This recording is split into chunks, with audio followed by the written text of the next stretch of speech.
السلام علیکم دوستانو، ستړي مشه په خیر راغلی. الله دې وکړي چې روغ به وای راته. دوستانو، ابوظبي حکومت په رادار کې نوی سیستم فعال کړ. کم کسان چې به د شپې 12 بجو څخه واخله تر سهار 5 بجو پورې بغیر د کوم عذر څخه بهر وګرځي، نو د دغو رادارونو نه لارې به سرل کیږي او د کسانو ته به مخالفه ورکوي کیږي.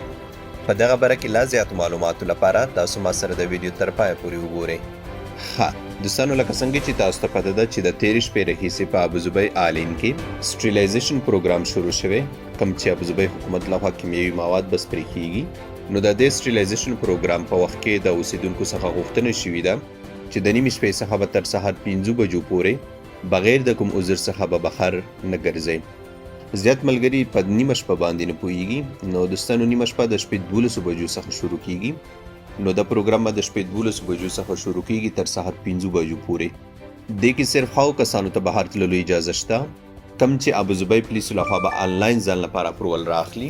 هغې نه پس د کسانو ته اجازه شته چې په دې وخت کې بهر تګ راتګ وکړي. خو آنلاین اپروول کومو کسانو ته ورکوي چې دوی ډیر ضروري کار وي، یا مقصد دوا اخلي، یا ځان لپاره خوراکي مواد اخلي، یا کم څوک ایرپورټ ته ځي یا د ایرپورټ نه راځي.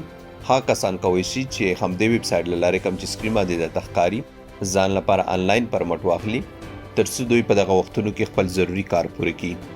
که کم څوک د ځان لپاره دغه آنلاین اپروول وانخلي، اول خو دا کسان د رادار له لورې سرل کیږي. د هغې ترڅنګ که کم مسؤلو کسانو دا کسان ودرول، نو دوی ته به مخالفه ورکړی شي.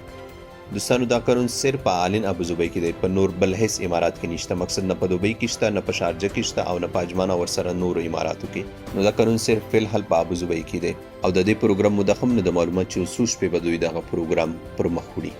خیر، که کوم بدلونونه څه پکې راتلل، نو تاسو هغې لپاره احمد ټایمز تعقیب وئ. انشاءالله چې زه به هم پوه خبره وم. نور نو الله دې وکړي چې تاسو ته د معلومات ګټور تمام شوي وي. ستاسو څخه مې هیله دا ده چې دا ویډیو نورو ملګرو سره هم شریکه کړئ تر څو ستاسو په ذریعه دوی ته دغه معلومات ورسیږي. نور ستاسو د دعاګانو او سپورټ نه د زړه له کومې مننه کوم. ښاد او آباد اوسئ.